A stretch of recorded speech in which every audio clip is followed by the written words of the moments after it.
ठाकुर जी अब धीरे धीरे 3.5 वर्ष के हो गए, और जैसे ही 3.5 वर्ष के भय महाराज, मानो जैसे उनके शरीर में स्प्रिंग एक्टिवेट हो गई हो। इतना ऊधम मचाते हैं, इतना ऊधम मचाते हैं, पूरी गोकुल की नाक में दम कर रखा ठाकुर जी ने। यशोदा मैया ने लाल जी को नूपुर पहना रखे। सवेरे जैसे ही ठाकुर जी उठते हैं, नूपुरों की आवाज आती है तो यशोदा मैया तुरंत रसोई घर से दौड़ के जाती है लाला के पास।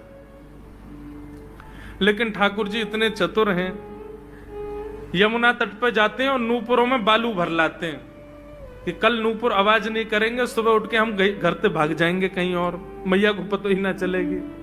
ऐसा उधम मचा में अब ठाकुर जी वो लीला कर रहे हैं जिस लीला पर देवताओं को भी विश्वास नहीं हो रहा है। ऐसी लीला ठाकुर जी कर रहे हैं कि किसी को भरोसा ही नहीं हो रहा कि जगत नियंता जगदाधार ये कर सकता है। बोले ठाकुर जी क्या करते हैं? बोले ये मत पूछो क्या करते हैं, यूं कह रहे हैं क्या नहीं करते। जो माता पिता अपने बालकों को बहुत ऊधमी समझते हैं, बहुत बड़ी कृपा है ठाकुर जी की कि आपके घर ठाकुर जी जैसे ऊधमी बालक नहीं है। ऊधमों के सिरमौर हैं ठाकुर जी। कैसा ऊधम मचाते हैं? नहा धो करके ठाकुर जी सवेरे तैयार होते हैं, सबसे पहले गैयाओं के पास जाते हैं। मैया कहवे लाला नहा धो के सबसे पहले गैयान को प्रणाम करवे जा, गैयान को स्पर्श कर फिर कछु करियो। ठाकुर जी गैयाओं को प्रणाम करने जाते हैं। जैसे ही देखते हैं कि कोई गैया बैठी है, सो ठाकुर जी कहें अरे अरे मैया या गैया को आलस आ गयो, या को आलस दूर कर दूं। सो बैठी हुई गैया के ठाकुर जी सींग पकड़ लेते हैं और सींग पकड़ करके अपनी ओर खींचते हैं। दूसरी तरफ से सींग बलराम जी पकड़ लेते हैं। अब ऐसे सींग पकड़ करके ऐसे ऐसे गैया के सींग हिलाते हैं। अब बैठी रहती गैया थोड़ी देर तो कोई बात नहीं, जैसे जोर जोर से हिलाना प्रारंभ करते हैं सोई गैया खड़ी हो जाती है। और जैसे गैया खड़ी होती ठाकुर जी लटक जाते हैं सींगों से। अब ठाकुर जी को तो बढ़िया झूला बन गया, गैया की सींगन पे झूल रहे। थोड़ी देर तो गैया इधर से उधर ठाकुर जी को झुलाती रहती है, लेकिन थोड़ी देर बाद जैसे ही ठाकुर जी की पकड़ कमजोर होती है, गैया को पता चल जाए कि अब लाला गिरवे वारो है। तो गैया भी इतनी चतुर कि वो गोबर में ही जाके खड़ी हो गए। ठाकुर जी के ने आगे को चल, मैं गोबर में है जाऊंगो। गैया के ना अब तो मैं यही खड़ी रहूंगी, तुम गोबर में ही गिरो। और सोई ठाकुर जी को हाथ छूट जा, मैया मैया बचाइयो, देख जे गैया मुंह को गोबर में फेंक रही है। अब मैया जब तक बचावे आवे तब तक तो लाल जी के हाथ छूट जाएं और ठाकुर जी गले गले तक गोबर के ढेर में जाके गिर जाएं। पर यशोदा मैया निकाले, कितनों सजाए लो, कितनों ए लाला तू वैसे ही कारो, ऊपर ते मैं तो को बढ़िया सुंदर बना के रखूं, लेकिन तू घूम फिर के गोबर में ही आके चौ खेले। मोकू तो लगे तू पूर्व जन्म को सूकर दिखे। ठाकुर जी मंद मंद मुस्कुरा रहे, हाँ मैया जे बरा भगवान को अवतार भयो ना, जाने पृथ्वी की रक्षा करी हिरण्याक्ष थे। भैया बोली हाँ वो मैं ही तो हतो, मैं जय जय हूं मैया, वो बरा भगवान ही जय जय, वही जय जय तेरे यहाँ लाला बन के आयो है। यशोदा मैया के बातन ने मत बनाए कर, नेक नेक बड़ो है क्यों बोलवो सीखो, ऐसी बात बनावे, जय जय बोले अपने आप पे, नावे धोवे है ना है, मोह पहुंचे ना है, मैं जय जय हूं। ऐसी मधुर लीला ठाकुर जी कर रहे हैं। आकाश में 33 कोटि देवता ये लीला देख करके अपने नेत्रों पर विश्वास नहीं कर रहे।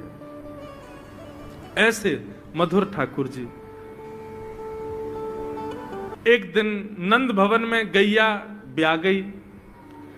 जैसे ही गैया ब्याई, ठाकुर जी जैसे ही गैया ब्याती है ठाकुर जी वहीं खड़े हो जाते हैं। और बंधुओं शास्त्रों में आज्ञा है कि गाय जब ब्याह रही हो,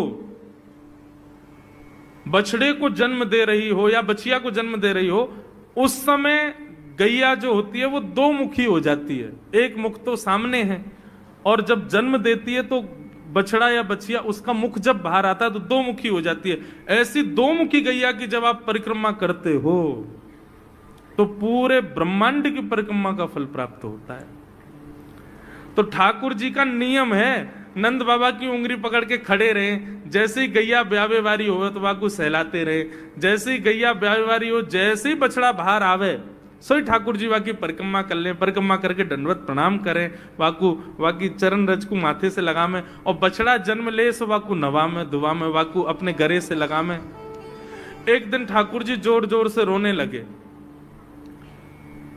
बछड़ा जैसे ही जन्म लियो बछड़ा ने, ठाकुर जी रोने लगे। नंद बाबा शांत करा में नहीं माने, बलराम जी ने शांत करायो नहीं माने। यशोदा मैया बोले लाला का भयो, तू रो क्यों रोए? बोले मैया मेरे संग बहुत बुरा भयो। यशोदा मैया बोली कहा भयो? बोले गैया के बछड़ा ने जन्म लियो। मैया बोली तो वाह बछड़ा को मैंने मुंह खोल को देखो, वाह के सबरे दांत ने करे आए। मेरे जन्म को 3 साल है गए, अभी तक 4 ही दांत न करे मैया, वो टूट जाए, रो रहे हैं अपने दांतन को, मेरे दांत चौना न कर रहे सबरे। बाप बछड़ा के जन्म लेते सबरे दांत आ गए, मेरे दांत चौने ही आ रहे हैं। यशोदा मैया ऐसी मधुर बात सुनकर के झूठी झूठी कहती, मैया कहती लाला तू दूध ना पीवे ना, पूरे दिन मक्खन खावे, मक्खन चीकनो होवे, दांत न करे, चिकनो है कि सुई पेट में चलो जाए, तो दूध पिए कर। चोटी पकड़ के रोते मैया मेरी चोटी चौना भर रही।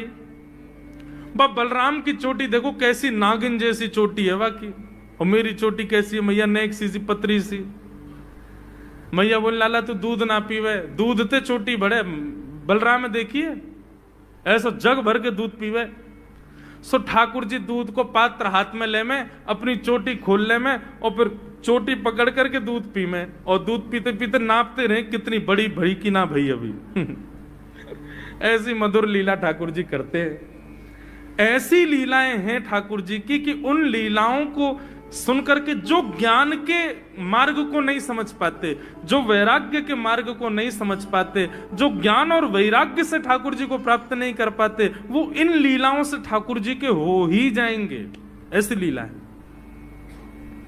भगवान ऊधम करते हैं, ठाकुर जी चोरी करते हैं, तो जैसे ही गोपी को पता चलती है आज उसके यहां चोरी हुई, तो गोपी को चिंता होती है क्यों मेरा मक्खन बढ़िया नहीं था, मेरे यहां क्यों नहीं करी। वो स्वयं भी चाहती है कि मेरे यहां लाल आमे, यहां आके चोरी करें, क्योंकि सब गोपियां जानती हैं कि ये श्री कृष्ण कौन है, साक्षात पर ब्रह्म है। कहीं ना कहीं चित्त में उनके में ये भाव आता है कि कृष्ण पर ब्रह्म है। गोपियों के यहां जा जा करके ठाकुर जी चोरी करते हैं। आहा, एक गोपी ने दूध में बढ़िया मिश्री डाली, और मिश्री डाल करके दूध ओटायो, ओटा करके दूध को जमा के दही बना दियो, मिष्टी दही, मीठो दही जमायो। और मीठो दही जमा करके गोपी ने ऐसी जगह रखो कि लाला को मिलेगा ही नहीं। कहां रखो? मटकी रख करके, और वाके ऊपर सुंदर एक बैठवे को मूढ़ा रख के वापस स्वयं बैठ गई। ठाकुर जी आ गए। ठाकुर जी आकर बोले और भाभी जी कहा हेरो है? गोपी बोली कछु ना हेरो, लाला तू कैसे आए हो यहां पे? ठाकुर जी बोले सुगंधी आ रही है, कहीं पे ऐसा लग रहा है कि चेंटी लगवे वारी है बहुत जल्दी। गोपी बोली लाला मैंने आज मीठो दही रखो है, लेकिन मैं तो को शर्त लगाऊं, यदि तेने ढूंढ लियो तो सबरो तेरो, और यदि तू नहीं ढूंढ पायो तो आज के बाद वचन दे तू मेरे यहां चोरी नहीं करेगो। ठाकुर जी बोले देख हम ते शर्त मत लगावे। गोपी बोली ना तो ती शर्त लगाऊंगी, यदि तेने ढूंढ लियो तो पूरा दही तेरो, और यदि तू नहीं ढूंढ पायो आज तो आज के बाद मेरे घर चोरी नहीं करेगो। ठाकुर जी बोले ठीक है लगी। इतने में ही भगवान ने कहा कियो ग्वाल बाल सब संगे है। अच्छा इतने ट्रेंड हो गए हैं कुछ ही दिनों में कि इशारों से ही समझ जाते हैं सब ग्वाल बाल ठाकुर जी क्या कह रहे हैं। ठाकुर जी ने सब ग्वाल बालों को इशारा किया। क्या इशारा किया? बोले शाम का समय हो गया है, गैया दोहने का समय हो गया है, बाहर जाओ और गायों के सब बछड़ा बछिया खोल के भाग जाओ, सब रो दूध बछड़ा बछिया पी जाएंगे, दूध काटवे को मिलेगा ही ना। इतने में ही ग्वाल बाल दौड़ करके गए और गौशाला में जाके सब बछड़ा बछिया खोल दिए, और बछड़ा बछिया अपने अपने मैयान के थनन के मुख में लगा करके और पीन लगे। इतने में ही सब ग्वाल बाल आए, अरे गोपी तू यहां बैठी है, मां तेरी गैयान को सबरो दूध पी गए बछड़ा बछिया। गोपी ने उठ करके खिड़की में से देखी तो सब बछड़ा बछिया दूध पी रहे हैं। तुरंत भागी गौशाला को। ठाकुर जी ने मूढ़ा उठा के दूर किया और मिष्टी दही गोद में लेकर बोले हम ते शर्त लगावेगी हैं? लेकर के बैठ गए। गोपी बोली मैया ऐसा उदम मचावे तुम्हारो लाला, अब बताओ कहां करें। अब मैया को हंसी भी आवे और बीच में नहीं मैं समझाऊंगी लाला को। ना मैया तुम हंस रही हो। एक गोपी बोली मेरे संग जो भयो वो कोई के संग नहीं भयो होगा। बोले तेरे संग कहा भयो। बोले मैया मेरे पतिदेव को जन्मदिन और तुम्हारा लाला सुबह सुबह आयो, आकर के मुझसे बोलो भाभी जी कहां कर रही हो। मैंने की लाला आज सत्यनारायण भगवान की पूजा, घर में भोग बना रही हूं, पंजीरी भून नहीं हूं। सब खड़े होकर के बोलो भाभी भोग मेरो ही लगा दे। तो सांची बताऊं असली जय जय तो मैं ही हूं, तू मेरो ही भोग लगा दे। जब पंजीरी मेरे सामने धर दे मैं बैठ के भोग लगा दूंगा, सबको बांट दियो। मैंने कि चल बाबड़े ऐसी आ जाए, सुबह सुबह नहावे धोवे है ना, जय जय बने हमारी जान को। सुमैया इतनो बुरो मान गयो, कहां तेजन कुत्ता के दो पिल्ला ने उठा लायो। मैं तो रसोई घर में लगी और सत्यनारायण भगवान ने सिंहासन पर बिठा गयो दोनों को। और जाते जाते बोल गो देख लियो अपने नकली जय जय को, देख ले एक बार। मैं दौड़ के गई, जाके देखी तो महाराज पिल्ला बैठे वहां पे। ऐसा उदम मेरो पूरो पूजा घर बर्बाद कर गयो, फिर तो चौका लगाना पड़ो मुझको। और इतने में या को मन भरो नहीं, सत्यनारायण भगवान कथा में आयो नहीं। फिर मैंने पूछवाई एक बालक से, मैंने अरे कन्हैया क्यों ना आयो। बोले भाभी जी वो तो बड़ो नाराज बैठो यो करो, यानी असली जय जय को अपमान क्यों, या कि घर को पानी ना पीऊंगा मैं। रात्रि में जब सब कार्यक्रम निपट गयो, पतिदेव मेरे 60 वर्ष के है गए, बहू सो रहे मैं सो रही, तब आयो तुम्हारो लाला। और कौन सी खिड़की में ते अंदर आयो, हमारे बिस्तर पे चढ़ के मेरी चोटी और उनकी दाढ़ी बांध के भाज गयो, गुर्र गांठ बांध के भाज गयो। रात में पतिदेव प्यास लगी, जैसे ही उठे उनकी दाढ़ी खिंचे, मेरी चोटी खिंचे। मैं कहूं कहा कर रहे हो, कहा कर, वो कहा कर रही हो, दोनों कहा कर रही हो, मैं निकल गए। सबरे बाल टूट गए मेरे पतिदेव के, जे उपहार दियो मेरे पति के जन्मदिन पे। मैया फिर हंसने लगी, समझाऊंगी। ऐसी ठाकुर जी की बाल लीला। लेकिन यशोदा मैया ने मन में सोची ये सबरी आ गई है, इनके सामने ना डांट तो दो लाला है। ठाकुर जी बुलाए, जोर की आवाज लगाई कन्हैया।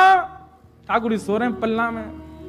मैया ने जैसी आवाज लगाई है, ठाकुर जी घबरा के उठ गए। बोले मैया ऐसी जोड़ते तो कभी ना बुलावे मुझे। ठाकुर जी जोड़ते अपनी आंख मीड़ी तो महाराज सबरो काजर फैल गो। बड़े बड़े ठाकुर जी के नेत्रन में जगन्नाथ भगवान बन गए। अब सुबह सुबह बालक उठे तो बेचारो चलो तो जाए ना भाई, तो मैया की गोद चाहिए।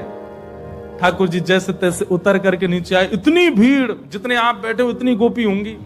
मैया तुमको काय को डांट रही है। अरे लाला ये सबरी गोपी तेरी शिकायत करें, तेने यूं कियो, या के घर यूं कियो। सब गोपियों के, अब देखो गोपियों ने जितने ठाकुर जी के ऊपर आरोप लगाए हैं, इनमें से कुछ ही सत्य हैं, बाकी तो गोपियों ने जबरदस्ती लगाए उल्हाने, ताकि लाला तो तोतरो है, बोलना जाने ना है, मैया डांट देगी वाको।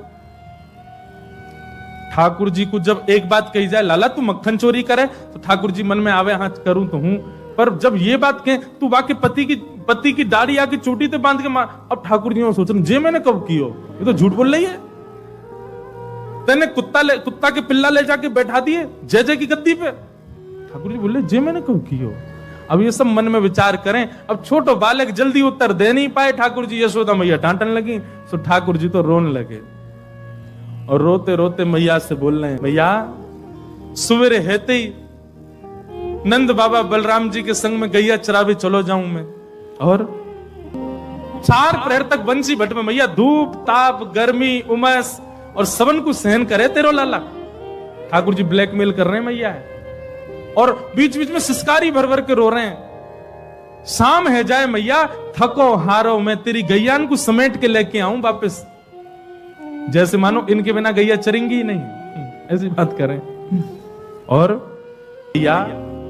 कितना छोटा सा हूं मैं, तू खड़ी है जाए तो को भी यूं देखूं मैं, इतना छोटा सा लाला और इनके ऊंचे ऊंचे छिकान पे टंगी भाई मटकी में कैसे निकाल सकूं मैया? तू अपने मन से विचार कर। मैया सांची कहे तो बताऊं, मैं जब अपनी गैयान को चरा करके लौटूं तब जे गोपी जबरदस्ती मेरा हाथ पकड़ के मेरे मुंह पे मक्खन लगा के चोर चोर चोर, देखो हमारे घर से चोरी करके जा रहा हो। और मैया सांची पूछे तो जे छीका पे जब मटकी धरवे जामे तो इनसे मटकी फूट जावे, खुद फूट जावे, कहीं सास के डर के मारे मुंह पे इल्जाम लगा दें कि जे तोड़ के गए हो, जे खा के गए हो, जे चोरी करके गए हो। ठाकुर जी की बात सुन करके मैया तो बड़ी भावुक है गई। जब मैया ने एक भाव से में आई सो ठाकुर जी बोले अब ब्रह्मास्त्र छोड़ो। सो ठाकुर जी बोले मैया ये तो बहुत बोरी है, मैया तेरे मन में ये भावना नहीं है, इन सबन की बात सुन सुन के तेरे मन में ये भावना आ गई है, तेरे मन में कहां से आ जाएगी भावना? लेकिन मैया आज इन सबन की बात मान करके जो तेने मेरो हाथ इतनी जोर से पकड़ो, मैया अब मेरी बात सुन ले। बोले कहा मैया दल ले अपनी लकुट ले ले, अपनी कमरिया ले ले, कोई और बालक ढूंढ लियो तेरी गैया चरा दे करोगे, मैं ना चराऊंगा अब ते घर ते मेरो कोई संबंध नहीं। और मैया मैं तो जा रहा हूं घर छोड़ करके, अब कहीं और रहूंगा, जमुना जी किनारे साधु महात्मा के पास रह करूंगा, बाबा जी के पास रहूंगा मैं तो। नेक्स्ट से गोपाल जी जैसे ही अपने घर से निकलने लगे, छोटे से गोपाल जी छोटे छोटे चरणन से जा रहे हैं। यशोदा मैया के हृदय में तो भाव उत्पन्न है कि और दौड़ करके गई लाला को हृदय, अरे ना है लाला भाजो, सबरी गोपी भगा दी, सब भागो यहाँ, मेरो लाला कहीं नहीं जाएगो। नंद भवन से सुबह सुबह निकल जाते हैं और राह चलता कोई भी हो अपरिचित, यदि वो साधु है, यदि वो कोई वैष्णव है, यदि वो कोई भजनानंदी है, तो ठाकुर जी उसके पास चले जाते हैं और पास जाके पता क्या बोलते हैं, अरे तुम यहां डोल रहे हो? बोलो भैया कौन हो तुम? अरे जी सब बाद में पूछियो, हम तो यूं कह रहे तुम यहां घूम रहे हो, नंद बाबा तुम्हारी मां बात देख रहे हैं, नंद बाबा तुम्हारा इंतजार कर रहे हैं। किसी से भी? बोले काय को कर रहे हैं भैया इंतजार? अरे आपके काजे यशोदा मैया ने 56 भोग बनाए हैं और यशोदा मैया तो थाली सजा के बैठी है, आप घर जाओगे तब आपको प्रेम से प्रसाद पवाएंगे, फिर दक्षिणाओं देंगे। अरे जल्दी करो, देरी मत करो, जल्दी नंद भवन पहुंच जाओ। रोज 150 से 200 अपरिचित वैष्णव संत साधु नंद भवन आते हैं और सब आकर के कहते हैं यशोदा मैया आप हमारी प्रतीक्षा कर रही थी, लाओ प्रसाद पवाओ। यशोदा मैया बोली मैं कौन ने कही आपसे? बोले आपको लाला बोल रहा हूं कि यशोदा मैया तो ये कह रही। यशोदा मैया जैसे तैसे पवा देती, दक्षिणा देती, रात में लाला से कहती चौरे लाला तू सबंते यूं क्यों कहते मैं प्रतीक्षा कर रही? मैया एक तो मैं अपने घर में सब तीर्थन को भेज दूं, ये संत महात्मा चलते फिरते तीर्थ है मैया, इनको जितना ऐसा कि अपने घर बुलाना चाहिए, इनको प्रसाद पवाना चाहिए, या हमारे गोकुल में आवे वाले सब संतन को खोज खोज के मैं तो तेरे पास भेजूं ताकि तू ने रसोई घर में लगेगी, भोजन प्रसादी बनावेगी और बढ़िया संतन को पवावेगी, तो तेरे घर में सबरे तीर्थ आ जाएंगे मैया। ऐसा प्रेम। एक दिन ठाकुर जी के अब मित्र बन गए। कौन है मित्र? मधुमंगल, श्रीदामा, तन सुखा, मन सुखा, धन सुखा, सुबल, ये ठाकुर जी के मित्र हैं। एक दिन ठाकुर जी अपने सब मित्रन के संग बैठे और मित्रों के संग बैठे हुए ठाकुर जी बोले भैया कल से हम लोग सब यज्ञ करेंगे। मधुमंगल श्रीदामा बोले क्यों लाला यज्ञ क्यों करेंगे? अरे नंद बाबा रोज अग्निहोत्र करें, मैंने उनसे पूछी अग्निहोत्र करवे ते कहा हुए, तो नंद बाबा बोले अग्निहोत्र करवे ते मन चाही वस्तु प्राप्त हो जाए, अग्निदेव प्रदान करें। ठाकुर जी के सब सखा बोले लाला तू काहे को करेगा अग्निहोत्र? बोले अग्निहोत्र करेंगे, अग्निदेव को प्रसन्न करके कहेंगे हमारी सुंदर सी बहू आ जाए, बस हमारा ब्याह हो जाए। अग्निदेव की प्रतीक्षा कर, अग्निदेव को प्रतिष्ठान करेंगे। सब श्रीदामा मधुमंगल 3.5 वर्ष के ठाकुर जी, सोचो 3.5 वर्ष के ठाकुर जी, सखा कितने बड़े बड़े होंगे। नेक्स्ट से सबरे सखा बैठ गए, सूखे पत्ता इकट्ठे करके अग्नि प्रज्वलित कर ली, सूखे पत्तान को चूरो बना के आपस में बांट लियो। ठाकुर जी आचार्य बन के बैठ गए और बोले सुनो मैं मंत्र बोलूंगा और जैसे ही कहूं स्वाहा सबरे डालियो, और नेक भी यदि तुमने चूक करी ना, नेक भी मैंने स्वाहा बोली और तुमने नहीं डालो तो फिर मोते मत कहियो, यदि तुम्हारी पत्नी काणी आ जाए, एक हाथे लूली आ जाए, लंगड़ी आ जाए, तो समय पर स्वाहा करना पड़ेगा। सब ग्वाल बाल बोले जो कहेगो लाला सो करेंगे, तू करवा। ठाकुर जी ओम नम नम नम स्वाहा, सब स्वाहा, सब एक संग डालते। हे श्री रामा, तू देरी ते डाले, देख लियो लंगड़ी आ जाएगी तेरी बहू, अग्निदेव को प्रसन्न करो। इस प्रकार ठाकुर जी सब ग्वाल बालों के संग खेलते हैं। ग्वाल बाल बोले लाला यज्ञ तो है गयो, अब ब्राह्मणन को भोजन के काजे बुलाओ, यज्ञ के बाद ब्राह्मण भोज होना चाहिए। सोई ठाकुर जी अपने सब ग्वाल बालों की उंगली पकड़ करके पूरे गोकुल में जाते हैं, ब्राह्मणों के घर जाकर के कहते हैं आज नंद भवन में बढ़िया उत्सव भयो है, बढ़िया यज्ञ भयो है, भोजन के काजे शाम को आपको परिवार सहित आनो है। सबन को निमंत्रण दिया मैं। अब महाराज नंद भवन से जब निमंत्रण आता है तो ब्राह्मण लोग ब्राह्मणी से कहते हैं कि आज चूल्हा मत जलाना। क्यों? अरे नंद भवन में भोजन की सूचना मिलती है तो 3 दिन से भूखे रहते हैं ब्राह्मण। क्यों? इतना खवाएंगे नंद बाबा, इतना खवाएंगी यशोदा मैया कि पेट भर जाएगा, 2 दिन तक भूख भी ना लगेगी, इतना भोजन करना पड़े। ए ब्राह्मणी चूल्हा मत जलाई, और सुन नमक को पानी और दे दे। नमक को पानी पी पी करके भूख बढ़ाते हैं अपनी। बोले शाम को जाएंगे और बढ़िया चकाचक महाराज 56 भोग पाएंगे। शाम का समय हुआ, सैकड़ों हजारों ब्राह्मण आकर के नंद भवन के बाहर खड़े हो गए। यशोदा मैया ने अटारी से जैसे ही देखा इतने सारे ब्राह्मण, यशोदा मैया उतर करके आई, बोली आओ भगवान पधारो, सबन को जय श्री कृष्ण, सबन को प्रणाम। जे बताओ आज मेरे द्वार पर आप सबन को एक साथ आने को कारण कहा है? किसी को निमंत्रण देकर के और फिर पूछो कारण क्या है, बड़ा अजीब लगता है। किसी को आपने बुलाया भोजन पे, वो बेचारा आ गया, फिर आपको बताओ भैया कैसे आए, कितना अजीब लगे। ब्राह्मण बोले मैया तुम हम तो पूछ रही हो या बात है? अरे सवेरे तो भूखे प्यासे बैठे हैं, जल्दी भोजन पवाओ। आपके यहां यज्ञ भयो, यज्ञ की पूर्ण आहुति की प्रसादी पावे आए हैं, और काई क्यों आए हैं? यशोदा मैया बोली कौन सा यज्ञ, कब भयो यज्ञ, कौन सी पूर्ण आहुति? ऐसा कछु ना भयो हमारे यहां, आप लोगन को कोई गलत जानकारी मिली है, कौन ने कही आपते? ब्राह्मणों के नेत्रों में आंसू आ गए। बोले मैया एक तो हम सवेरे से भूखे, ऊपर से ब्राह्मणी से मना और करे आए कि तू चूल्हा मत जलाइयो। ब्राह्मणी भी बात निहार रही है कि डिब्बा में लेके आएंगे हमारे काजे भी भोजन। खाली हाथ गए तो ब्राह्मणी डांटेगी अलग। मैया तेरो लाला सवेरे सवेरे आयो और सब ग्वाल बालन के संग आके हमसे कह के गयो यज्ञ भयो, यज्ञ की पूर्ण आहुति में भोजन करवे सबन को आनो है, हम तो यही मारे चले आए। यशोदा मैया बोली या लाला ते कैसे बचूं मैं, पूरे दिना कम से कम 2-2.5 हजार लोगन को निमंत्रण ऐसे ही देते रहे। यशोदा मैया बोली आपकी व्यवस्था करूं, लेकिन पहले या लाला को तो देखूं मैं, है कहां ये? नंद भवन के पीछे बगीचा में ठाकुर जी अपने सब ग्वाल बालन के संग खेल रहे। यशोदा मैया गई, जाकर के बुलाए, ए लाला, ओ कन्हैया यहां पे आ।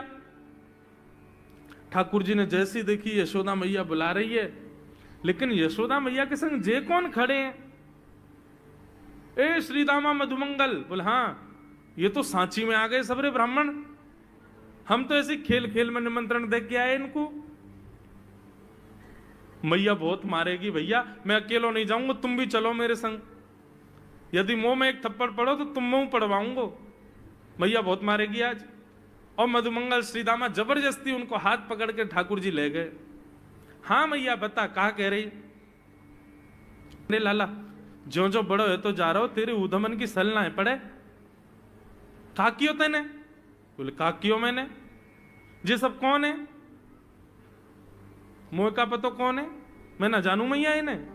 बोले जे सब रे ब्राह्मण है हमारे गोकुल के, और सब यूं कह रहे हैं तेने इनके घर जाके इनको सबन को निमंत्रण दियो, यूं कहीं हमारे यहाँ यज्ञ भयो आकर के आप सबन को भोजन पानो है। मैया तेरी सौगंध खा के कह रहा हूं, मुझको तो जेव ना पता इनको घर कौन सी गली में, झूठ बोल रहे हैं सब रे, मैंने निमंत्रण ना दियो। ब्राह्मण सब बोले मैया देखो कैसो सफेद झूठ बोल रहे हैं आपके आगे। मैया बोली सच बता तेने निमंत्रण क्यों दियो? तब ठाकुर जी बोले मैया बताऊं? बोले बता। बोले हम खेल खेल को यज्ञ कर रहे, वाह यज्ञ में सामग्री नहीं, वाह यज्ञ में मंत्र बोलवे वाले भी ना है, वाह यज्ञ में कोई ब्राह्मण भी ना हो, हम आपस में ही सब यज्ञ कर रहे। भाई यज्ञ के बाद ये मधुमंगल बोलो ब्राह्मण भोजन होना चाहिए, तो हमने इन ब्राह्मणों को न्योता दे दियो। मैया बोली अब ये ब्राह्मण आगे कहां पवाऊं? बोले मैया देख सीधी बात है, या में ज्यादा चिंता करवे की कोई बात ही ना है। जब बिना मंत्र के, बिना ब्राह्मणन के, बिना यज्ञ सामग्री के हमारो यज्ञ है सके, तो ऐसे ये भी खाली खाली दोना लेके बोलते हैं हाँ भाई रसगुल्ला बहुत बढ़िया बनो है, ये देखो ओ हो मोहन थार तो बहुत ही बढ़िया बनी है, सब्जी ते पूड़ी कितनी बढ़िया लग रही है, खाली पत्तल लगा दे, खाली दोना लगा दे, और भाव से ये लोग भी पालेंगे है क्यों भोजन, भाव को यज्ञ भाव को भोजन। ब्राह्मणों को बंधुओं गुस्सा, ठाकुर जी की लीला पे किसी को क्रोध नहीं आता, सब हंस जाते। पर यशोदा मैया आधी रात में रसोई बनाती है, सब ब्राह्मणों को पवाती है, और इतना बनाती है कि उनके घर भिजवाती है। मैया बोले लाला इतना काम करावे? बोले मैया तू बैठी बैठी ना मोटी है गई है, या हमारे मुंह को लगे, तू पूरे दिन लगी रहकर रसोई में कछु कछु बनाती रहकर। ऐसी ठाकुर जी की मधुर लीला। अगले दिन ठाकुर जी सवेरे उठे और देखने लगे यशोदा मैया देख तो नहीं रही, और ठाकुर जी चुपचाप गए महाराज जहां पर सारे मक्खन दूध दही रखे, वहां पहुंच गए गौरस भंडार में। और गौरस भंडार में एक मटकी के ऊपर से ढक्कन हटाए करके जैसे ही ठाकुर जी ने हाथ बोर के पानो प्रारंभ किया, सामने एक खंबा था, उसमें मणि लग रही थी। आज पहली बार 3.5 वर्ष की आयु में ठाकुर जी ने अपना प्रतिबिंब देखा। ठाकुर जी ने जैसे ही प्रतिबिंब में अपने रूप को देखा, अपने रूप को देख करके ठाकुर जी बोले हो तू भी आयो यहां चोरी करवे? अपने आप से ही बात कर रहे हैं ठाकुर जी। अरे मैंने कही तो हती अपने अपने घर में चोरी करनी है, तू दारी के मेरे घर में आगो चोरी करवे? ठाकुर जी अपने प्रतिबिंब से बात कर रहे हैं। अब गौरस भंडार में ठाकुर जी की आवाज गूंज रही थी, और वो गूंजते हुए रसोई घर में जा रही थी। रसोई में मैया ने सुनी, बोले ये लाला कहां थे बोल लो है, उठ गयो कन्हैया? मुझको पतो भी ना चली, नूपुरन की आवाज ना आई। मैया दौड़ करके गई तो देखा ढूंढते ढूंढते गौरस भंडार में ठाकुर जी अपने प्रतिबिंब से बात कर रहे हैं। कितनी सुंदर झांकी है ठाकुर जी की। ठाकुर जी मक्खन पा रहे हैं। बोले अच्छा अब आ तो गयो है यहां पे, लेकिन सुन चुपचाप चोरी करके भाग जाइयो, मेरी मैया बहुत मारेगी तो को। बाकू यदि पतो चल गई तू चोरी कर रहा है तो को उखलते मान देगी, मेरी मैया बहुत मारेगी, चुपचाप चोरी कर और निकल ले यहां से। ठाकुर जी चोरी की बात कर रहे थे, यशोदा मैया ने पीछे से सुनी, लाला ओ कन्हैया। ठाकुर जी घबरा गए, मैया कैसे आ गई? हाँ मैया कौन से बात कर रहे हो तू?